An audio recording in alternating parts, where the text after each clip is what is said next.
and they talking about building the third temple. They're building Satan's temple.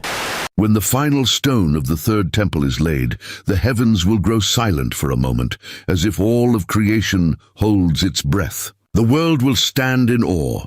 Leaders will proclaim a new era of peace, and pilgrims will flood Jerusalem, believing prophecy fulfilled and the age of God's favor returned. But beneath the golden gleam of the restored sanctuary, something ancient stirs, a war not of nations, but of kingdoms. The Antichrist will stand within its courts, seated where only God should reign and declare himself divine. The sacrifices of the righteous will cease, and idolatry will rise in the heart of the holy. Across the world, believers will awaken in terror and wonder as prophecy ignites before their eyes. For the third temple was always destined to be both a promise and a test, a stage upon which truth and deception would stand face to face. Lightning will flash from east to west, the skies will darken, and the nations will rage against the truth they can no longer deny. Yet even as chaos reigns, the faithful will remember the words of the prophets, that the false one's dominion is short, his reign of lies destined to crumble beneath the feet of the returning king.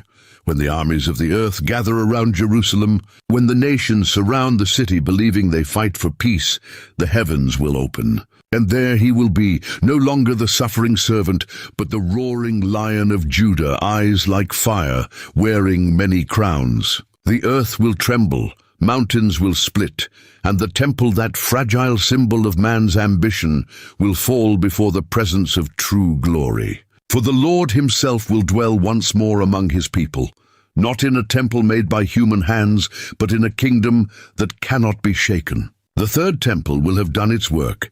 It will have revealed every heart, tested every faith, and summoned the king back to his throne. And when he reigns, there will be no more division, no more deceit, no more need for sacrifice, for the Lamb himself will be the light of Jerusalem. And as the nations bow, prophecy will whisper its final truth, that all along, the third temple was never about bricks and gold, but about the battle for worship, the struggle for who sits upon the throne of the human heart. In that day, heaven and earth will become one. The veil will be torn forever, and the King of Kings will reign, not above the nations, but among them in glory that no man, no empire, and no temple could ever contain. From the dust of Jerusalem's ancient stones, a question rises that shakes the foundations of faith and politics alike. What happens when the third temple is rebuilt? To the unknowing, it's just a structure, another monument in the holy city. But to those who read prophecy, it is the trigger of destiny, the countdown to the end of the age. The first temple, built by Solomon, was the glory of Israel. Gold and cedar, fire and sacrifice, the dwelling place of God himself. But pride and idolatry brought Babylon's fire, and the holy walls fell. The second temple rose centuries later, standing through Roman occupation, and into its courts walked Jesus of Nazareth, the promised Messiah, who wept over its stones, saying, "Not one shall be left upon another," and so it was. Rome came, and the temple fell again, its ashes scattered into history. For nearly 2,000 years, the Jewish people dreamed, prayed and wept for its return, facing east every day, whispering, "Next year in Jerusalem." Yet prophecy declared that before the end, a third temple would rise upon that very mount, a house of prayer for all nations, and yet the place where deception itself would stand. Now in our time, the ancient yearning of a people meets the global stage of prophecy. Red heifers have been born in Israel, priestly garments woven, vessels of worship prepared, blueprints drawn. The Temple Institute waits ready. Yet above the mount stands the Dome of the Rock, sacred to Islam, guarded fiercely, and the world knows one spark, one act, could ignite a war that engulfs the Middle East and fulfills prophecy overnight. What few understand is that the third temple is not just about religion, it's about control, covenant, and cosmic order. For the temple was always a meeting place between heaven and earth, a divine embassy on soil claimed by men.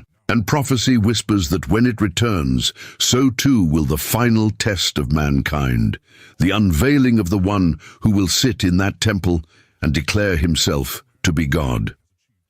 The temple is more than stone. It is the stage for the ultimate deception and the ultimate redemption. Every nation's eye is turning toward Jerusalem again, not for peace, but for prophecy. And in the silence of that tension, one truth remains unshaken. The story that began on Mount Moriah with Abraham, with sacrifice, with covenant, is nearing its final chapter, and the temple will stand once more, not as a monument to man's faith, but as a mirror revealing the hearts of all nations before the coming of the King. In the shifting sands of prophecy and politics, the world edges toward a convergence unseen since the dawn of Israel's covenant. For centuries, theologians have debated what the Third Temple's rise would mean, but the scriptures leave little room for comfort. It will mark the beginning of the greatest deception mankind has ever known. The Apostle Paul wrote of a man of sin, the lawless one, who will sit in the temple of God and proclaim himself divine. Daniel saw him as a cunning ruler who will confirm a covenant for 7 years, only to desecrate the holy place midway through. Jesus himself warned that when you see the abomination of desolation standing in the holy place, those who understand must flee. For generations, these words were symbols, theories, distant warnings. But now, in our time, the shadows are forming into shape. A world fractured by war and famine cries out for peace, for a leader, for unity, and prophecy says such a man will come. He will not rise as a tyrant at first, but as a savior, a peacemaker who will solve what generations of politicians could not: the Middle East crisis, the status of Jerusalem, the rebuilding of the temple. He will forge a covenant that dazzles the nations, uniting Jews, Muslims, and Christians in a moment of global hope. But beneath his smile lies the same rebellion that began in Eden, the hunger to be as God. When the temple stands again, the world will call it a miracle, a sign of divine favor, and yet heaven will mourn. But within those holy courts will soon stand the greatest impostor ever known, the Antichrist, clothed in light, yet filled with darkness, offering peace, but demanding worship. And as the sacrifices return, as priests walk the courts of the new temple, the stage will be set. The convergence will be complete. Religion, politics, and prophecy intertwined, preparing the world for deception so perfect that even the elect could be deceived. But even in this darkness, a remnant will understand. They will remember the warnings of the prophets, the words of Jesus, and the voice of the Spirit calling, "Come out of her, my people." For prophecy does not end in despair. It unfolds toward revelation. The temple that man builds for pride, God will reclaim for glory, and the deception that begins there will only hasten the return of the true King. The third temple was finished in heaven when Christ ascended to the Father. That's right. The third temple is finished, folks. It's what Christ accomplished when he went to the heavenly throne and shed his blood on the heavenly tables as a sacrifice. And he says, "In my house is many mansions." That's what he's bringing back here. You waiting for somebody to build a third temple here? The third temple has been built already. It's coming. And this is what Esau is afraid of and is ready to fight against. That's right.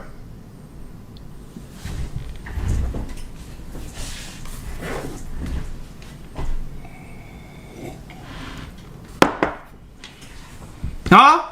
We're putting it together. Time is running out, folks. So we're putting it all together for you right now to understand what we're up against.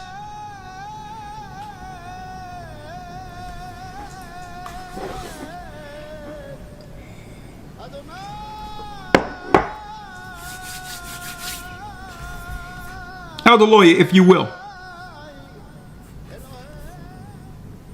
1 second. Let's get Ezekiel 35. Now, where do we come in at with them just rolling out tanks against some people? Don't forget, that's a big showing, folks. To roll up on our people as if we're in Afghanistan or something and we're just outside playing. I need y'all to examine the optics of that. So it must be something deeper than what they're showing on the surface, folks, concerning our people. Because, I mean, how can we rival tanks? See, but we have the moral high ground. They can't show the optics before the world that they're using tanks against their own people. Right? They can't do it. Or America being the moral example to bring freedom to the world will be dashed to pieces before the eyes of the world. So they have to do it a different way. They must cause a provocation to justify it. See? And what I'm praying is the message get out there. Eventually, they're going to get the provocation that they want. Now, what they're seeking to do more so than anything, they want that provocation against those who know they're Israelites. That's what they want. So that they can label Israelites the new, you got it, religious extremist, the new ISIS, the new Hamas. I'm telling you right now, and that's why I told people, folks, I've been saying this for over a decade, 15 years, that Israelites need to change what they're doing. That being an Israelite doesn't define you. Christ is who defines us. That's right. They're going to use your antics, your need to be seen, your provocations, and they're going to use that as justification to kill innocent people that you claim you're here to help.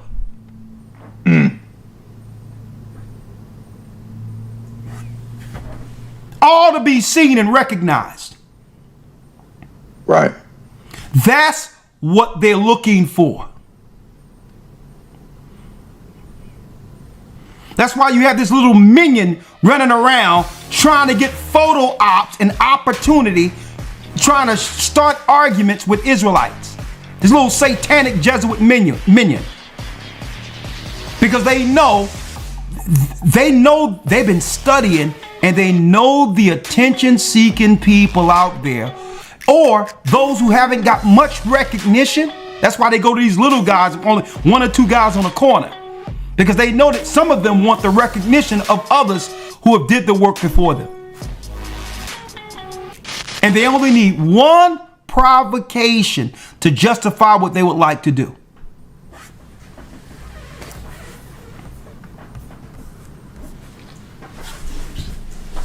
Right?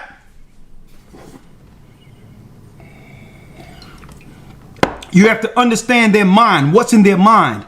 And the Bible illustrates Esau's mind. And it tells you in the book of Obadiah, eventually they're going to lose all the land, the ill-gotten land that they have actually stolen. When it says there shall not be one left, one of the mount of Esau, it's talking about territory, land that they have stolen, that will be given back to Jacob.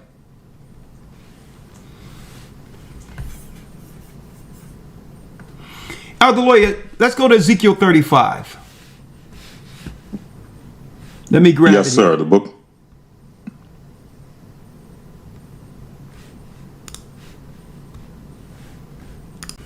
Ezekiel 35. Moreover. Ezekiel 35, verse 1. Moreover, the word of the Lord came unto me, saying, Son of man, set thy face against Mount Seir, and prophesy against it. And prophesy against it. Mount Seir is where Esau went to against his father and mother in defiance of who? The God of Israel, and joined alliances with Satan. Out of them came the dukes. Out of the dukes came Amalek, who was attacking the women and elderly and children in the back of the caravan when we were coming out of Egypt. Cowards. And Zepho. Zepho, in of itself, would become who? The one who goes into Greece, become European, and become king over Italy as the first pope and king. That's the papacy you see over there today. It have nothing to do with Christ. The religion they had was Zepho set up what? He set up the new Babylonian religion that Nimrod had, but switched it. Now it was no more the black Madonna of Semiramis and the black child of Nimrod. They switched it. And they started making white images of the same deities, the gods and goddesses of Babylon. See? So they would have to get the people under the religion of Babylon and the governmental construct, which is a priesthood in of itself. Because then you can convince the people through education and teach them against the God of all gods. It's one big religion, the world governments. Mount Seir. So this is how Esau became European. He went into Europe under Zepho. On top of that, he's buried till this day in Ayia Napa, Cyprus. We copy it down, Eagle. And I'm not saying this because I've just read it. I know where it was. It also tell you Zepho in the book of Jasher where he went and became king. That's your papal church. Hence the reason why you see the Babylonian what? Crown or mitre of Dagon on the head of your pope. He's a Babylonian priest. So when Esau became the new King Nimrod, he took that religion over to the Vatican and began to spread it throughout the earth to unite the whole earth together, nations together under that same religion that would oppose God's people at the very end. And that's what we're looking at with immigration. That's what we're seeing with the tanks. Because Esau could hide himself up until the time the Most High would begin to awaken his little brother, Jacob.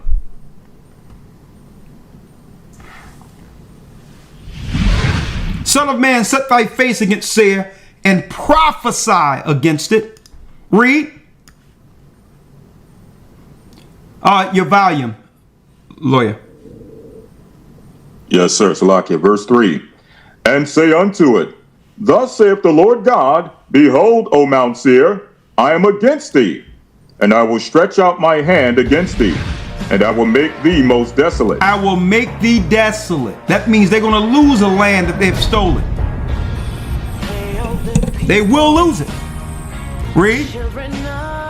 I will lay thy cities waste, and thou shalt be desolate, and thou shalt know that I am the Lord. And now the Most High is going to tell them why a judgment is coming on them. Read.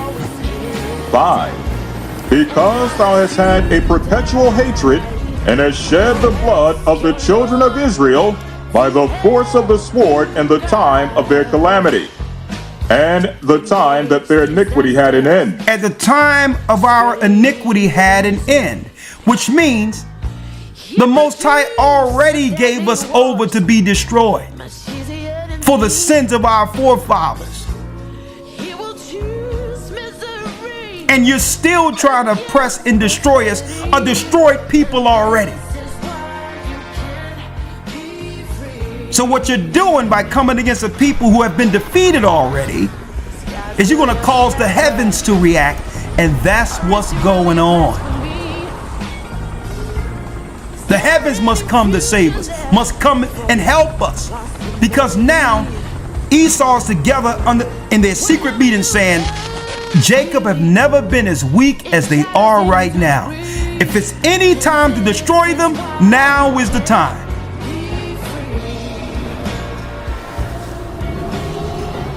And our God is saying, you know what? No. Wake up more of them. Because the more that they awake, we get closer to the number, and there's more angels that can come in and camp round about to save the remnant. That's the realm war that they're not talking about. So one of the greatest satanic tools they're using is the internet and the machine to push more sin, more debauchery, more evil, and making it more accessible. Imagine every human on Earth connected. In thought. In feeling. Yeah, that's me. In real time. She's here. Can you see her? Beatrice Murray. Welcome to the feed, where our shared experience It's just an enhancement. Show me. is now a reality. Something's wrong. I feel off. They think her feed did something to her brain. The world needs this technology. Millions are in danger. The feed is causing erratic, violent behavior. Every system is susceptible to viruses. Everything is under control. What made you do that? I don't know. Your safety is of the utmost importance to us. Importance to us. They're coming. Importance to us. Importance to us. In the wrong hands, it could tear us apart.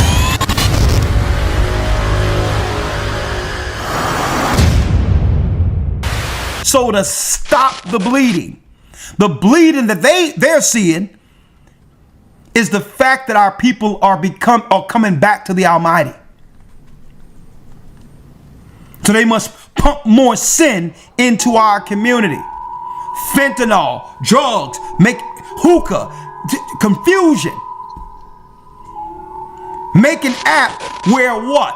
Where harlotry and prostitution is legal. Because they're losing.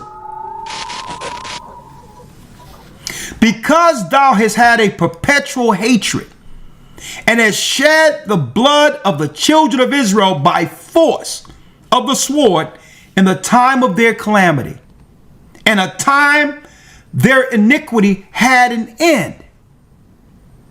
You would think that they would back up off us, folks. Donald Trump is trying to No. some presidential Esau smells blood. are defiant. A red alert for the country. Let's roll out the tanks.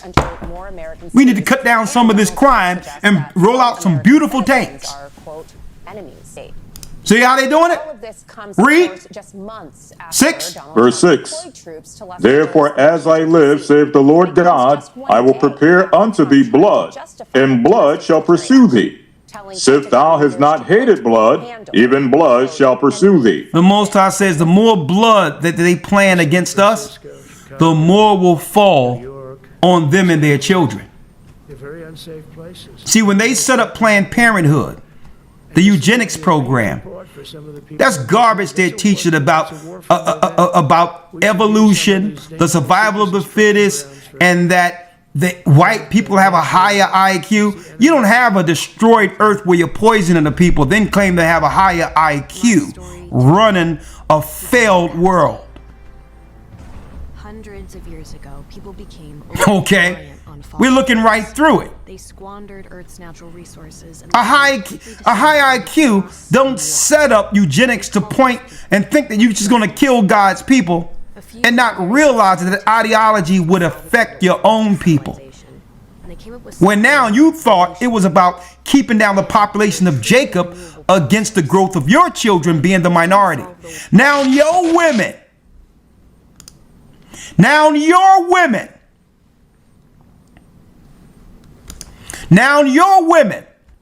are killing their babies. See how it works? Now there's no justification of killing a baby, but if you are the minority in hopes of Jacob rising and overpopulating you, even though we are more in number, think about the ill effects. Even though you're having less abortions, look at the ill effects it's having on your own birth numbers. See that? We can pop out children like nothing. So what they'll do, they'll get their crazy nurses from other countries and all that. That's why we have to watch our women who saying, oh, there's some high mortality of women dying. We need to start looking into whether or not they're dying or there's some assistance in this. Because they understand Israel will always have babies. And speaking of that, look at this here. The Most High said what? Because their blood, touch of blood, is going to come on their own head. Everything you do against our people, you reap what you sow. And now your children are buying into the death you engineered for the children of God.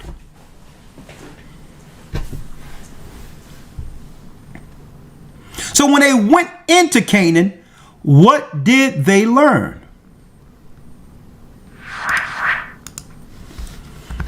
I got a journal here, very good read. Canaanite child sacrifice, abortion, and the Bible. Folks, aborting children is an old Moloch sacrificial ritual that Esau picked up. He just cleaned it up and engineered it to be accepted in our society.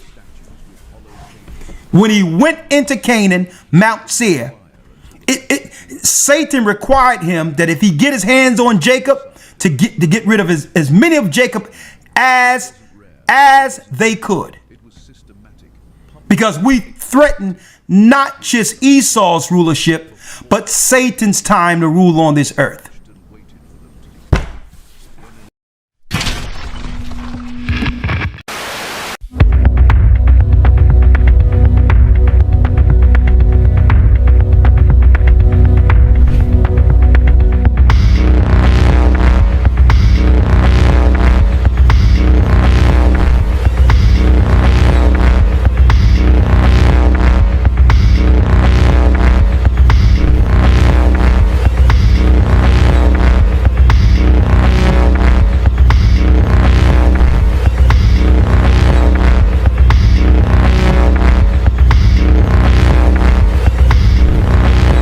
Across Iran, vast state-organized rallies filled streets and main squares as millions of people turned out to celebrate the 47th anniversary of the 1979 Islamic Revolution, waving flags, chanting slogans, and taking part in carefully choreographed displays of loyalty to the ruling system. At one such official gathering in Tehran, footage shared on IRGC-linked platforms showed crowds torching what organizers described as a symbol of the devil, presenting the dramatic burning as a central, made-for-camera moment in the capital's anniversary spectacle.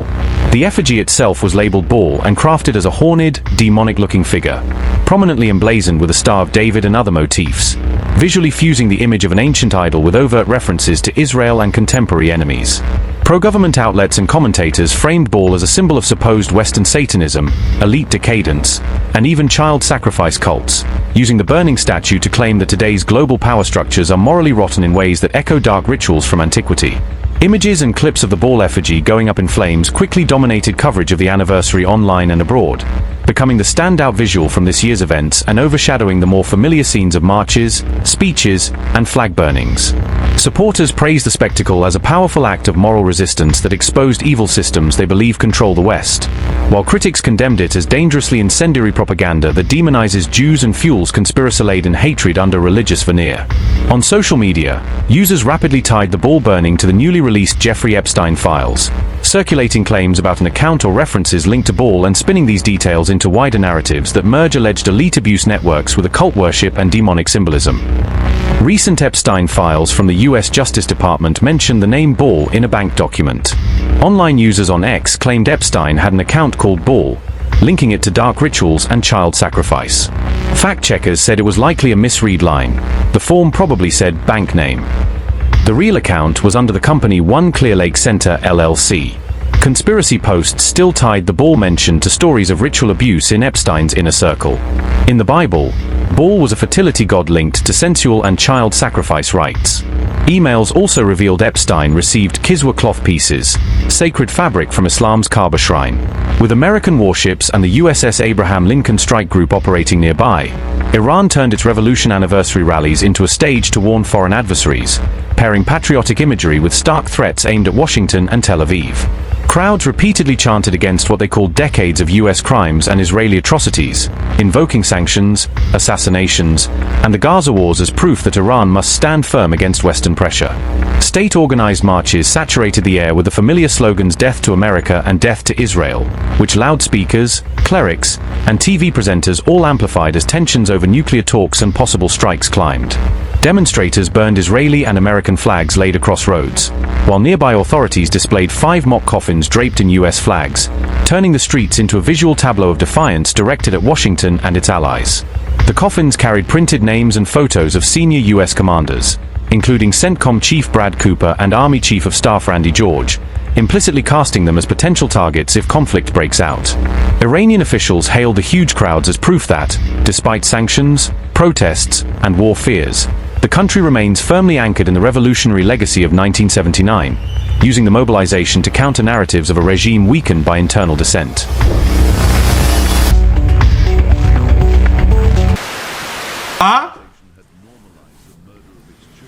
So when it talks about the Nazis and all that, don't even deal with it from the perspective that Esau is showing you through time and modern day history. The real Nazi program and all that comes from ancient Babylon, ancient Mesopotamia, Canaan, where they would engineer the science to kill off God's people at the very end. A very good read. A very good read when I looked at this, because it gives us insight so that we're not ignorant to what's really going on. But now, by Esau rolling out abortion, guess what? Now his women are aborting their own children. Why? Because we're the trendsetters, and guess what? Everything we do, the men, your young boys and your young girls follow trend. So now Esau realized every trap that he set, he began to set it for his own people, right? And that's Bible prophecy. It's a sin before God. Why? Wow. Everything you set up, you set up an abortion clinic, yes, it's going to hurt our people. But guess who else is going to be going in there, sneaking in there? Well, that's what you do to babies, huh? Yeah, I love it. After probably sleeping with an Israelite man. Oh, I'd never go to Christ. I hope that you come to Christ. No, I don't. So Esau realized all the traps that he's doing. I do have a heart. He's hurting himself. You have a dark So now he's seeking what? You will stand before God. A physical engagement. Every day. You will stand before God. He's like, listen, let's stop playing behind the curtain anymore. We're losing fighting Jacob this way. Keep tearing the babies I apart. will. We're losing. Keep tearing the babies apart. It's time to roll out the tapes.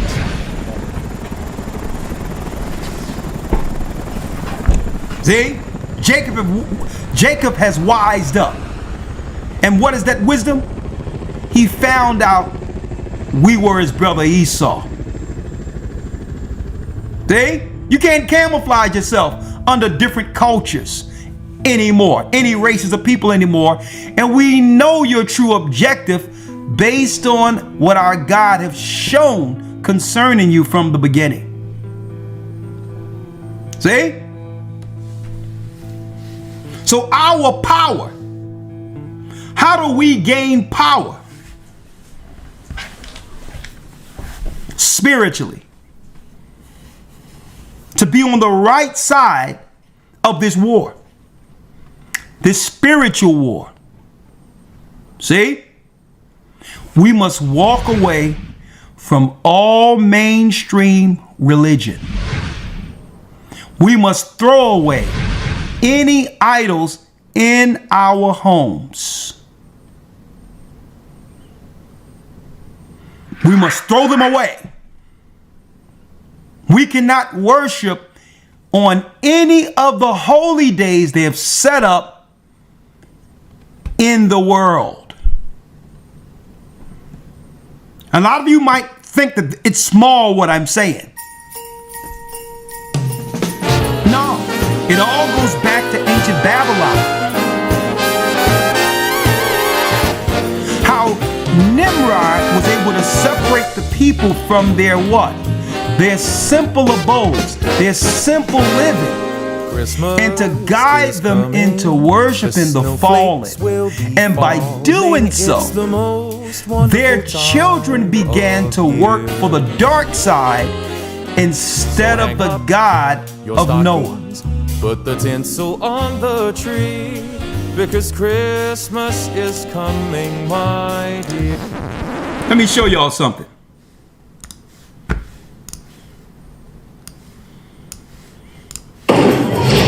There's not one God, there are millions.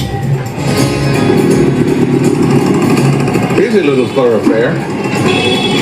In the holy city of Varanasi, I'm meeting historian Binda Paranjape. Fair use. To find out how Hindus see their gods. Fair use. At every corner of the lane, and just to see anywhere, and you see a shrine.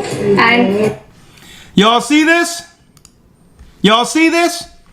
In the book of Jasher, when Nimrod went to fight against the Tower of Babel, it says he turned their leaders who led them into this against God, this battle, into the shapes of elephants and monkeys. Listen, you got to understand that the devil is really good at what he does. He's good at deceiving people. He's good at reeling people in. He's been doing it since Adam and Eve. And so, you know, one of the biggest things he uses is the music industry, right? It appeals to you with the beats and the lyrics, and you see that they slip, you know, demonic things into the music videos. You got people talking about selling their soul, okay, and a lot of their lyrics. And then you have things like this where, oh man, look, it's cool, they're balancing. I can balance like that. Let me try to hit the algorithm, not knowing that they're doing, you know, Hindu and yoga and religious poses that have, you know, ritualistic meanings. And we know that anything that is rooted outside of Christ, right, to invoke any kind of, you know, opening or awakening or line up your chakras, all that stuff is demonic, and it's a counterfeit of what the Holy Spirit does for you. So be careful. You know, you think, oh, I'm just doing something, I'm just trying this challenge, even if you do it to a Christian song. No, this is exactly what the devil does, and he tries to get you to think, oh, it's no big deal, it's just entertainment, you're just doing a pose. False. Okay, that was right after the flood, the Tower of Babel, during the time of Abraham. And what did the East Indians do? They turned that curse of what happened against them into gods and goddesses who were against the Most High in the beginning. These were their leaders who did what? Who planned to go back out into space to fight against God back then. So I'm doing this because you're going to see a lot of Asians amongst you, and you're going to think they're just worshiping just any religion. Their religion is the first religion that fought against God under Nimrod which are Hindus. This is Esau bringing in old gods, old goddesses as reinforcements against our people. Shrines, and no corner they can leave without having a god there. So like we have got this small little shrine here, and it has got that elephant-headed god. That elephant god. Now someone says, who into who? Hey, we can show you. We can show you. Elder Lloyd, let's get that out of the book of Jasher real quick. Who into who? Look at this right here. At the Tower of Babel. We were in the book of Jasher. Let's read it. In the book of Jasher, we hear when Nimrod went against the Most High in Jasher 9. Elder Lloyd, let's go down to about, what, the 27th verse? We can probably go down to about 32. 32. Let's read it. The book of Jasher, chapter 9, verse 32. And God said to the 70 angels who stood foremost before him, who were near to him, saying, Come, let us descend and confuse their tongues, that one man shall not understand the language of his neighbor. And they did so unto them. It was 70 angels that came down to split the nations into 70 different divisions after what? The Tower of Babel. And once the divide happened, they all took the religion they learned at the Tower of Babel back to their respective areas in a different language. See? So when they claim all people are worshiping the same God with a different language, they're correct. But the God they're worshiping is Satan. Okay? 33. Yes, sir. Verse 33. And from that following day, they forgot each man his neighbor's tongue, and they could not understand to speak in one tongue. And when the builder took from the hands of his neighbor lime or stone, which he did not order, the builder would cast it away and throw it upon his neighbor, that he would die. And they did so many days, and they killed many of them in this manner.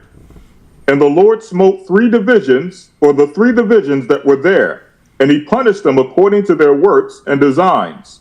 Those who said, We will ascend to heaven and serve our gods, became like apes and elephants. Became like apes and what, Elder? Elephants. And elephants. Let's show you. Live without having a god there. See their gods. At every corner of the lane, and just you see anywhere and you see a shrine. Elephants. Now you see why Jasher is so important? You don't know what these people are worshiping in the God. These were the curses that came on their people during the time of the Tower of Babel, that they began to worship in India and different places as the new gods and goddesses. And no corner they can live without having a god there. Apes. Y'all see it? Curses from the Tower of Babel.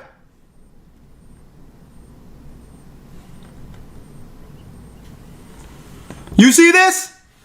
These are the people they're bringing over. The original people that was at the Tower of Babel fighting against our God. So what do you think they're going to do against you? You going to them to get help. You're telling them, oh, you're my new nurse. You're my new doctor. You're my new pharmacist. That makes them the #1 ethnic group among immigrant doctors in America. But how? Back in the 1960s, the U.S. healthcare faced a crisis. They didn't have enough doctors. There were around 300,000 physicians for the whole country, which meant only one doctor. Now, Elder Lawyer, if you will.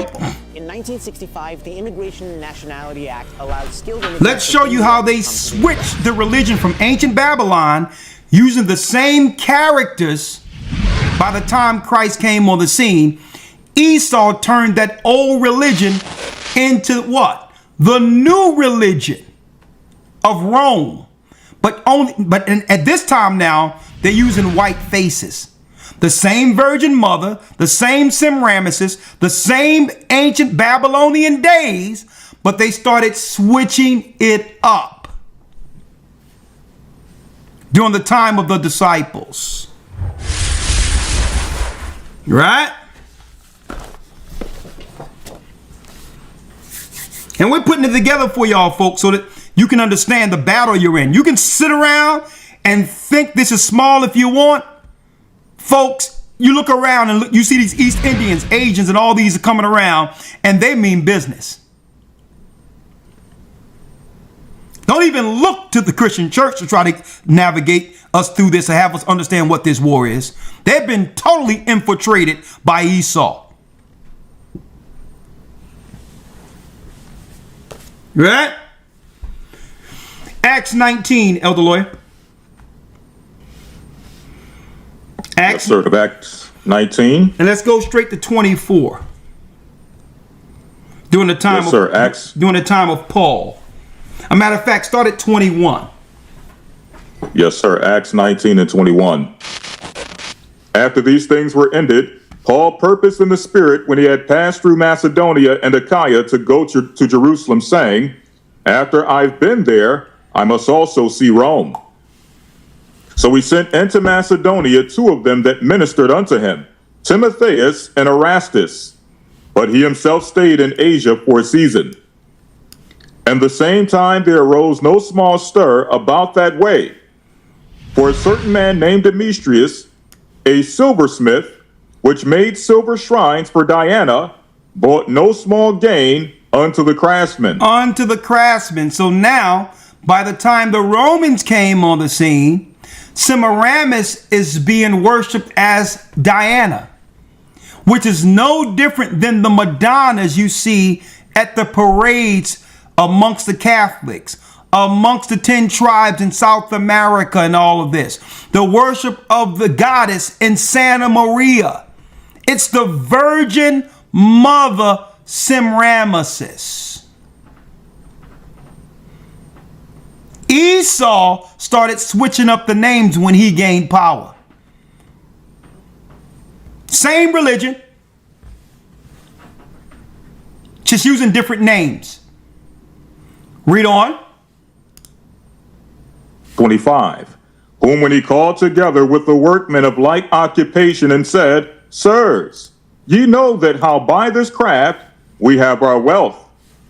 Moreover, ye see and hear that not alone at Ephesus, but almost all throughout all Asia, this Paul had persuaded and turned away much people, saying that they be no gods which are made with hands. So Paul, right after Christ's time, when he was called as an apostle, began to call people out of this false religion, which began in ancient Babylon.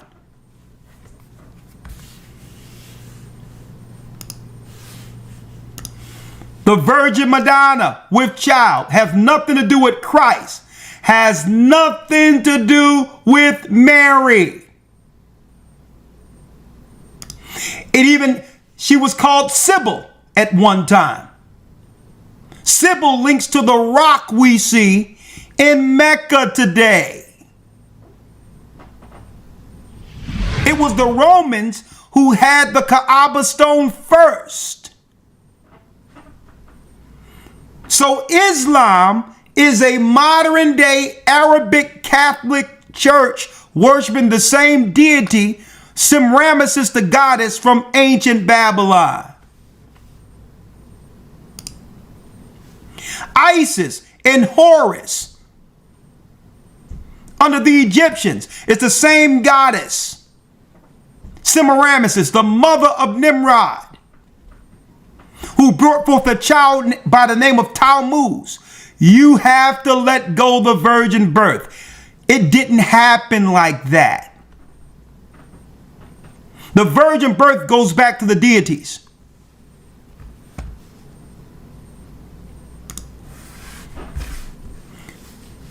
The hat of Dagon, which is a Babylonian headpiece, worshiping the Black Madonna, not Christ and Mary, Nimrod and Semiramis, then later Tammuz. Esau is the new Nimrod.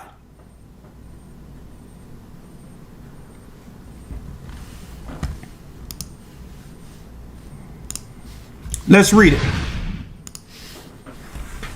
Yes, sir. 27.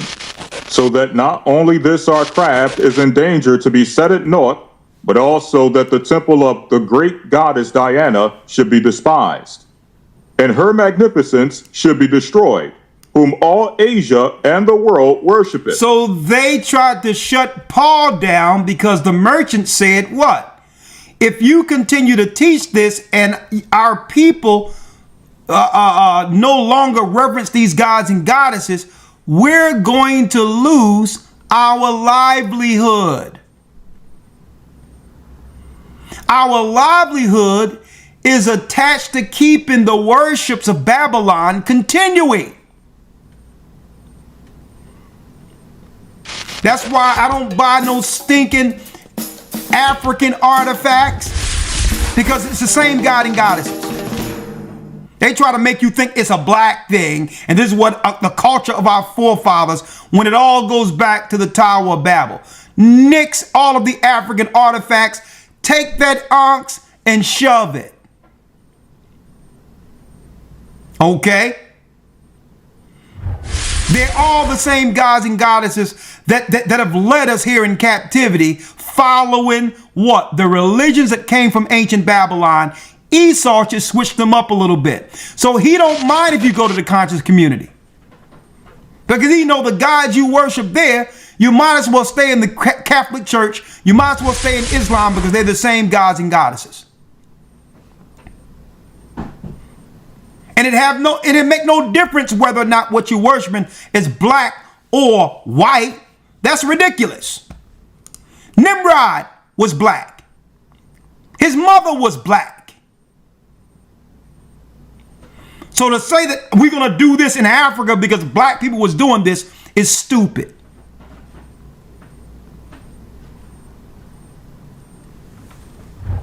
It's the spirit of servitude that falls on men and women who serve lesser gods that leads to captivity. So they'll let you worship a black face.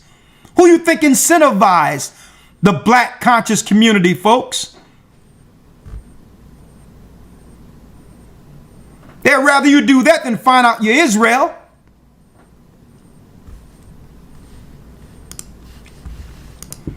So now the merchants are saying to Paul, man, you got to shut down, Paul, because if you keep teaching, our livelihood is in danger. All of Asia would worship these gods and goddesses, folks. And that's what we're witnessing right now. So like we have got this small little shrine here, and it has got that elephant-headed god, Ganesha. Ganesha. Yeah. It's a god, removes the obstacles. Removes obstacles. Yeah.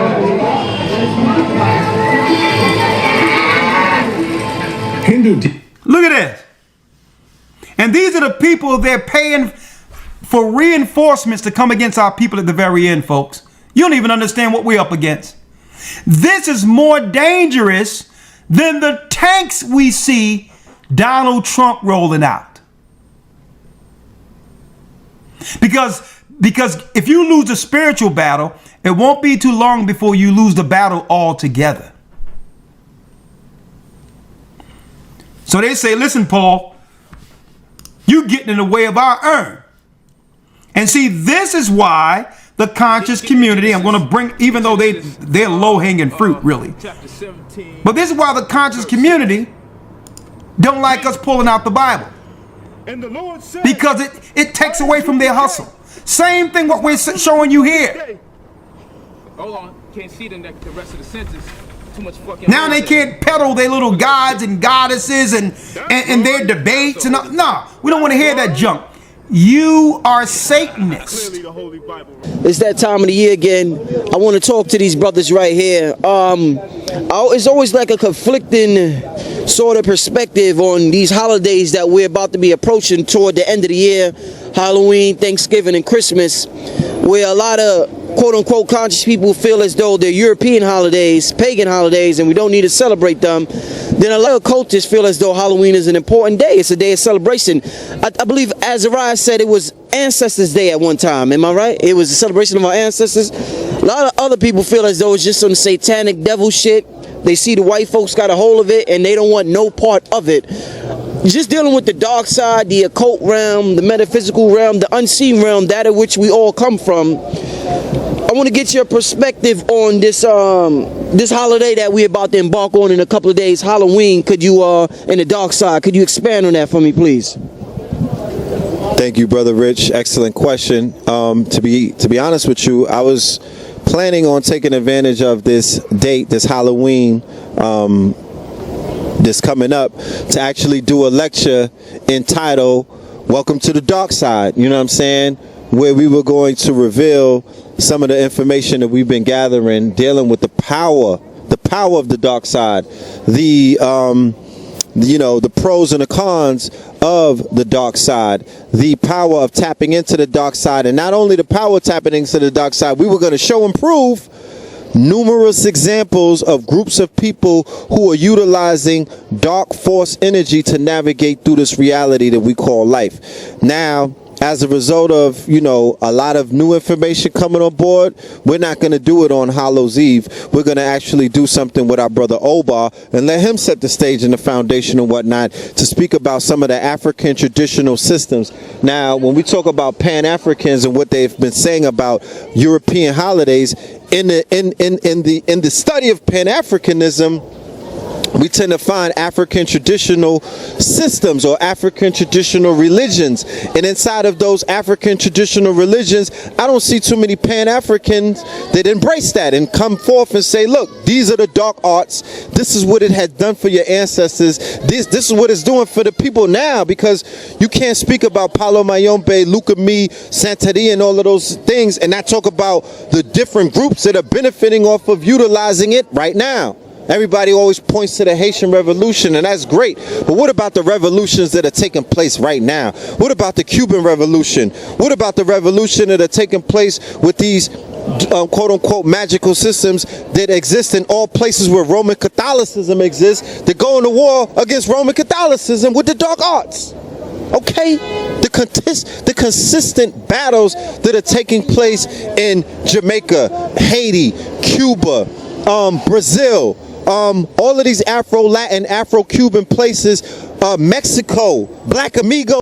Like, what about the fact that these underworld groups, these underworld movements are banging on the beast on a level that none of you could fathom, that are romanticizing Africa, romanticizing Africa? You Pan-Africans that don't know Nan-Africans, 1/16 is down the block, and they don't know none of you out there. You're non-existent. There's Africans up and down the strip. They don't even, none of them. Bottom line, I'm keeping it a. So we're not going to give you a dry penny.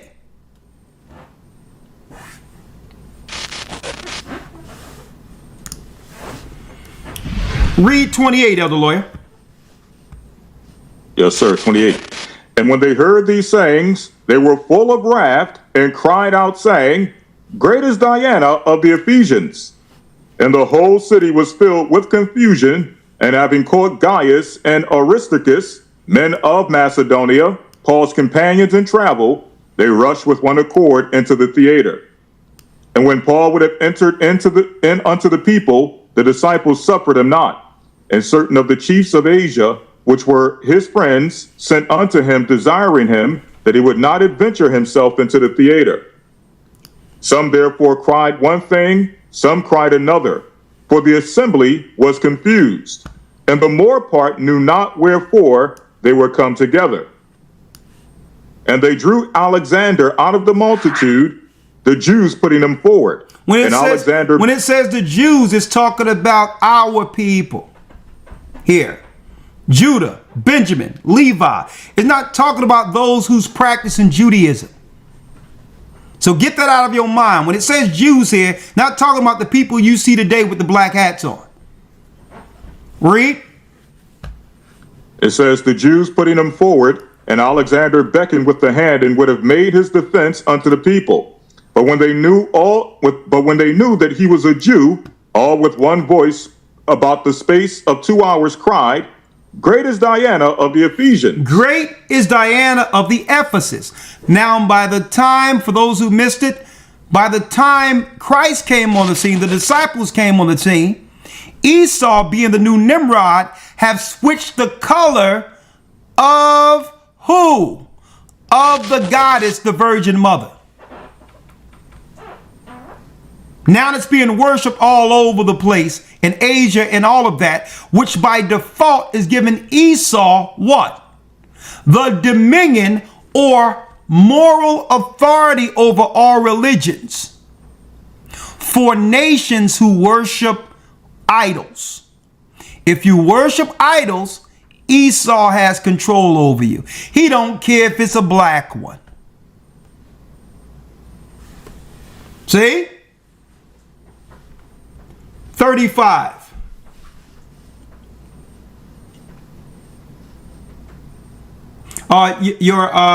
Your mic. Yes, sir. And when the town clerk had appeased the people, he said, Ye men of Ephesus, what man is there that knoweth not how that the city of the Ephesians is a worshiper of the great goddess Diana, and of the image that fell down from Jupiter? And the image that fell down from Jupiter, folks, that's the Kaaba stone. That's the Kaaba stone in Mecca right now. They lied and claimed that it had something to do with Abraham and Adam. No. The image that fell down from Jupiter, it was talking about the stone. And they put a square curtain around it as a cube. The cube represents Saturn or Satan. Enter. This is the atmosphere at the entrance of the Kaaba. The doors of the Kaaba are opened only twice a year, and only individuals granted permission by the Saudi king are allowed to enter. This is what the interior of the Kaaba looks like. Inside the Kaaba, prayers can be performed facing any direction. The door is opened for the cleaning ritual, and the responsibility of opening it lies with the Bani Shaiba family, who have held the key to the Kaaba for generations. So the Arabs are still worshiping, you got it, the same gods and goddesses that began at the Tower of Babel.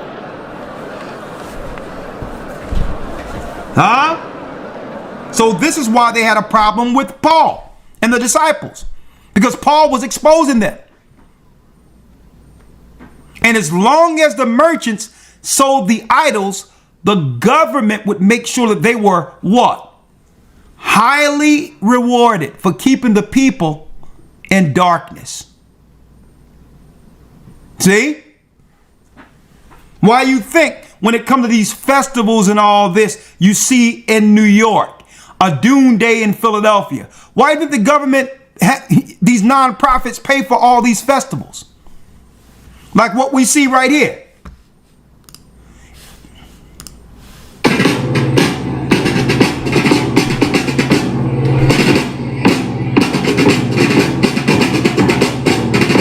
Let me show it to you.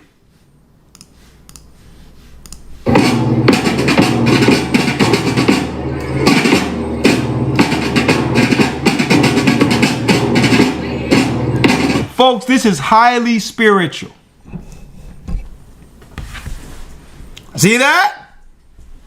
So you don't even know that it's written of in the Bible. All these festivals and all that is to keep the people worshiping the child in Madonna, so you're under the mindset of the tower.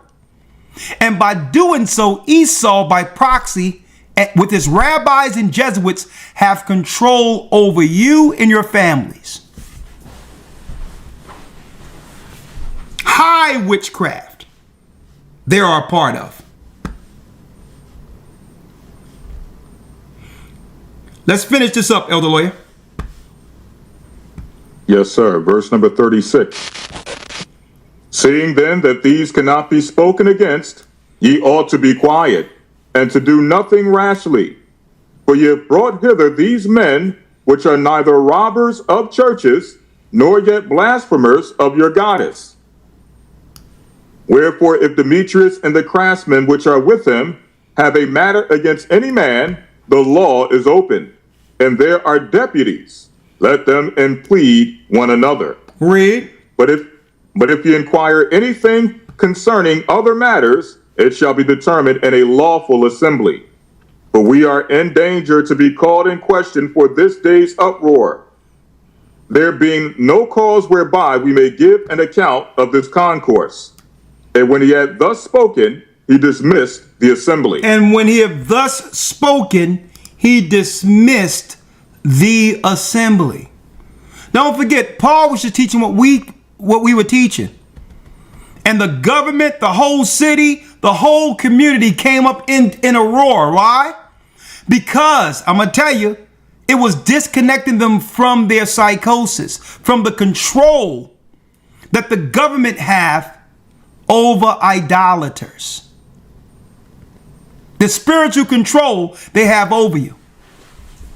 How can Satan get servants unless the people voluntarily serve him, like at the Tower of Babel?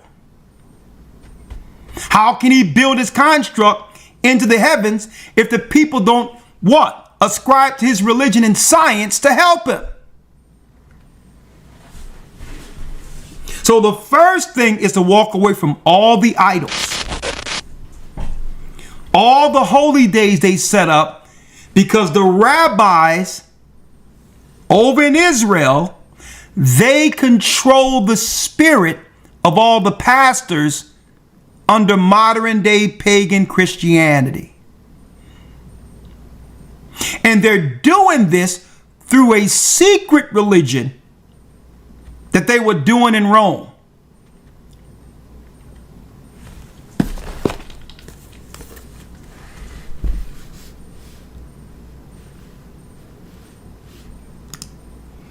The cult of the soul Invictus.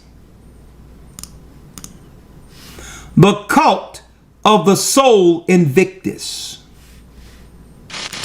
Okay? The cult is upheld throughout all governments and kept in place through the secret army of the Vatican, who are called the Jesuits. The Jesuits were the original CIA. They're not just military, government clandestine. They're in everything. They control the doctrines of the modern day Christian churches. They're in Zionism. They're Satanist, the Jesuits. Led by who? Led by, and we're bringing it up, Esau this current day. These are Edomites now. The Bible says that man of sin would be revealed. This demon here, Jesuit General Ignatius Loyola, Satanist. He would be considered today a white Jew. And this demon next to him, Jesuit Francisco Ribera, they would shape the modern day doctrine, the theology that would lead to the majority of Christians voluntarily, to convince Christians to voluntarily worship Satan without knowing it. And this is the lie, the new doctrine that would justify what they're teaching in modern day evangelicals today. The evangelicals are Jesuits.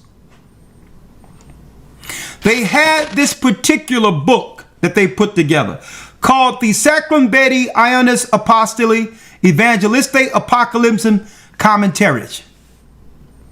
So these are the lies that they put together in the late 1500s that still stand in the false doctrine we see today under modern day Christian theology. They wanted to convince the future Christians to believe these 7 points. 1, that the Antichrist is one man opposed to a government structure. They came up with that concept. Why? Because King James, who was a black man, was showing forth that the papacy, the Vatican seat, is the Antichrist seat.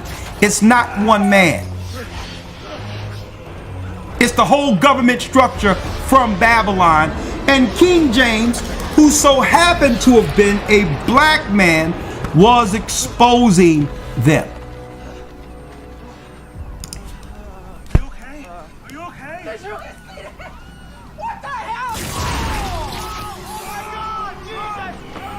See that? In this book right here, he's exposing them.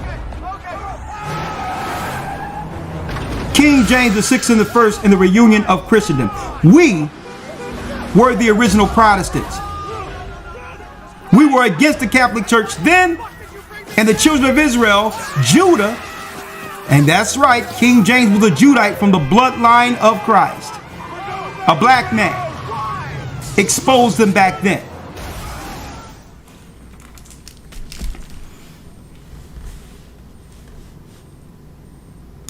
That's number one. They made a book and say, listen, we got to teach in our theologian schools and make future Christians believe our theology concerning Christ is coming. Because instead of them looking for Christ according to prophecy, they'll look for Christ according to our theology that will misdirect them. Right? So it'll have everybody out there looking for one man as an antichrist. When it's a government structure, folks, a Babylonian structure that Esau has upheld. The whole construct is a part of the religion. Number two, these devils. The Antichrist will build a temple in Jerusalem. So we're going to tell Christians in the future that Christ is not going to return until they see a third temple built in Jerusalem. And of course, and that's more proof Christians don't read the Bible. The temple was built when Christ went into the heavens. That's the temple that's coming here. That's the third temple, folks. So they're going to put out a few circulations and through media and through their satanic Christian programs. Oh, here they come. They will build the temple in Jerusalem. They are all Jesuits behind that crap. Trump himself. Thank you. Okay. All Jesuits. Dear friends, they make you think you should be worried, and they misinterpret Thessalonians to back the lie. There's no third temple. Number three, in this commentary, these Jesuits have made a whole narrative for an antichrist that don't exist. Everybody's looking on the outside for one man. Personal memories. And common sense will tell you, if this man will one day be over the government, it's the government. The greatest moments we have known on this city on a hill. In Jerusalem, I need y'all to think about this. Jerusalem, Abram how do he become to do all these things if he's not over the government? And the right to be the but they're having you looking for a future antichrist, so that you don't start looking at these shady characters that are doing things now. Jerusalem, King Solomon built our temple, built our temple, built our temple. The Antichrist will abolish Christianity and make a covenant with the Jews. Folks, Christianity was abolished or wiped out when we lost Jerusalem. Rededicated that temple. And I'm talking about from a broad sense. When we lost Jerusalem and they infiltrated and made Christianity pagan. It wasn't until we began to awaken again in the last days that the true Christianity came back to the earth. I need y'all to think about that for a minute. How can you have Christianity when the true Christians who taught everybody are in darkness and had no idea that they were the people?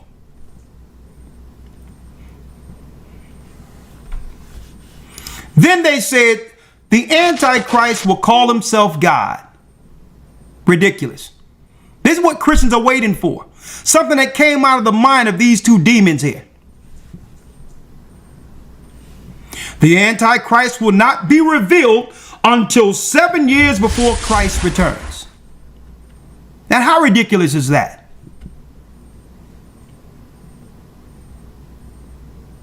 Now, before 7 years, that means the Antichrist revealed, and we know exactly when we can look at our watch and say, okay, 7 years from now, Christ is going to return. They came up with the whole theory and lies of dispensationalism, Antichrist, tribulation period. It all came from these demons. That's why Christians don't even know exactly what signs to look for concerning the Christ they claim to believe in. When you should have just read Matthew 24. And it's none of this crap you're reading here. The Antichrist will conquer the world. Esau already rules the world.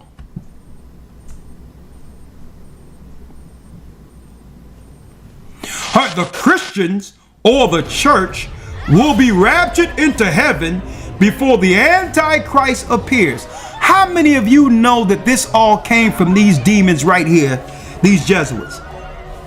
Everything Christians are looking for came from these satanic Jesuits.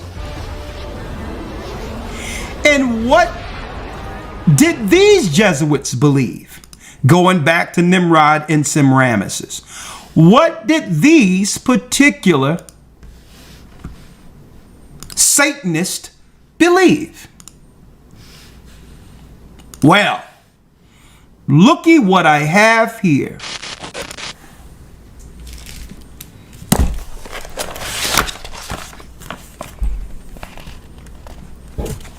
The Secret History of the Jesuits. The Secret History of the Jesuits. And guess what? It was actually written by a Jesuit, folks. Looky here.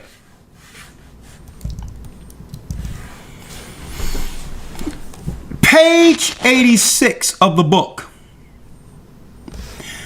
It says, these few quotations tell us enough about the principal aim of these educators. Let us see now how they form these elite Christians and what kind of mysticism is inserted or inoculated, infiltrated, or pumped into children submitted to their educational system.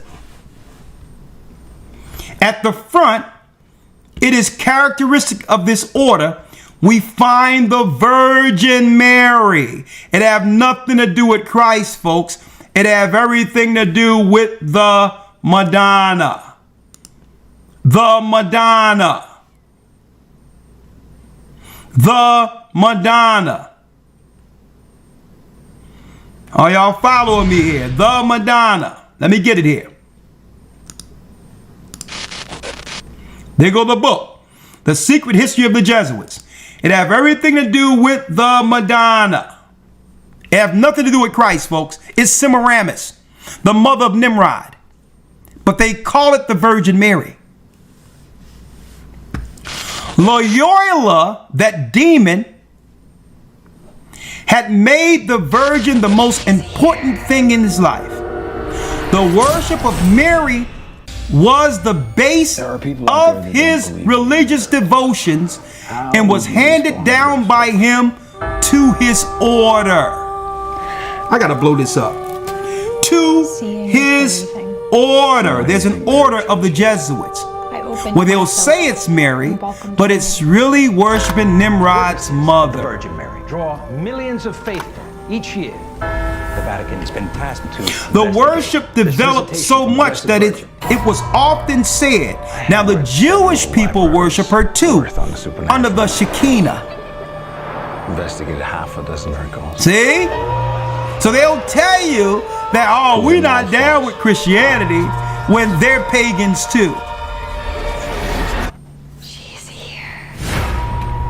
The brand of the Vatican and the Jewish state of Israel worship the same religion, and they're both operating with the orders of the Jesuits. The worship developed so much that it was often said, and with good reason, that it was the Jesuits' real religion. It's the work of the unholy. This was not written by a Protestant, but J. Huber, professor of Catholic theology. It's the Catholics spilling the beans. Offer your Loyola himself was convinced that the Virgin had inspired him when he had drawn up his exercises. A Jesuit had a vision of Mary covering the society with her mantle as a sign of her special protection. And look at this. Who came up with the Immaculate Conception, folks? Duns Scott doctrine was enthusiastically adopted by the Order of the Jesuits, which was successful in having it made into a dogma by Pius IX in 1854.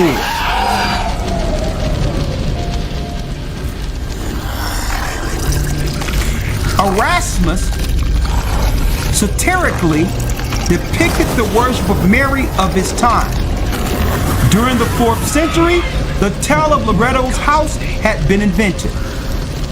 This house had apparently been brought from Palestine by angels. The Jesuits welcomed and defended this legend. Canisius went as far as producing letters from Mary herself. And thanks to the order, great wealth started to pour in at Loretto. Let me get here, over here.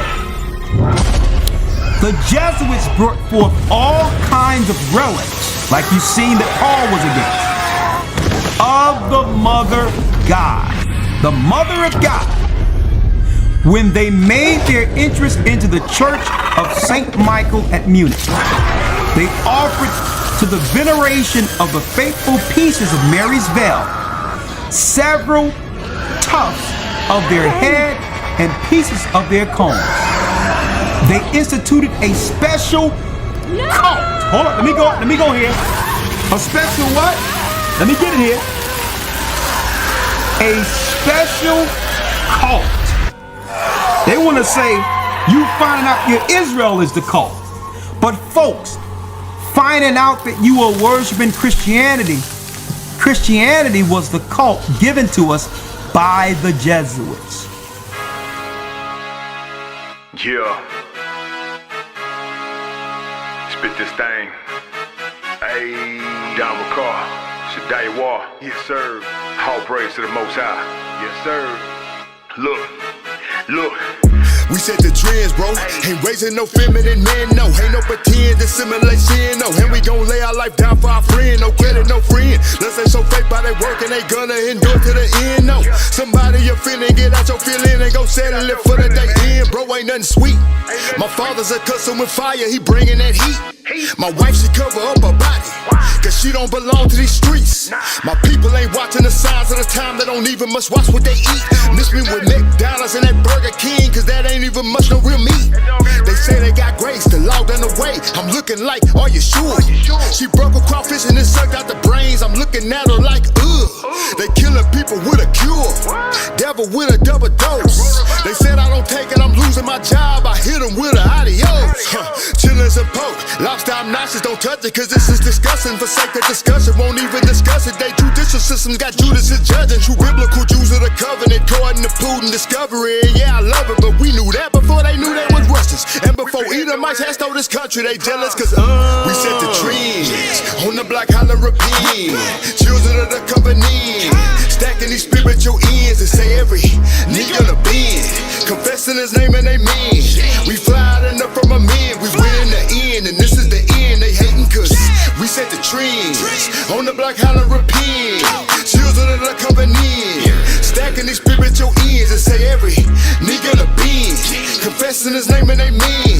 We fly enough from a man, we win in the end, and this is the end. They hating cause I'm all on the board like I'm playing Monopoly. House in heaven, I'm owning the property. Green card, so I go where I gotta be. Communities in my chest where my heart to be. Travel the world for a higher. If I should see North Carolina, I move it commonly. We'll go to jail for this. I'm a prisoner. Kingdom my cell and Yeshaya's petitioner. Rap for my dogs, you can call me the whisperer. Pick up my cup when they fill it with vinegar. Living waters in my members, I'm glistening. Wicked teachers in our schools conditioning. God's kids to a path that's sickening. We set the trends and they do the mimicking. We be the light and they enter whispering. In the dark rows of parts, we tell them part. And get off the bus if you ain't got no heart. Like 10 man, we the metal and false. So witches and warlocks. We the halt of vision and captain by keeping the law. Now they marvel at the way that we walk and how we talk. Wanna copy how we look, but they dress be looking soft. I'ma love them anyway, cause Yeshaya is who we saw to be. And when they hate, I remember they a part of me. I seek to be the one who would change the league. I never follow any trends, I was born to lead. And now I'm free, I'm planting only righteous seeds to watch them grow inside the youth who will soon to be. The kings and queens who never got a vaccine only know about the God and choose to proceed. To go against the machine and feed the God gene. The things that need to endure through his routines, cause we set the trends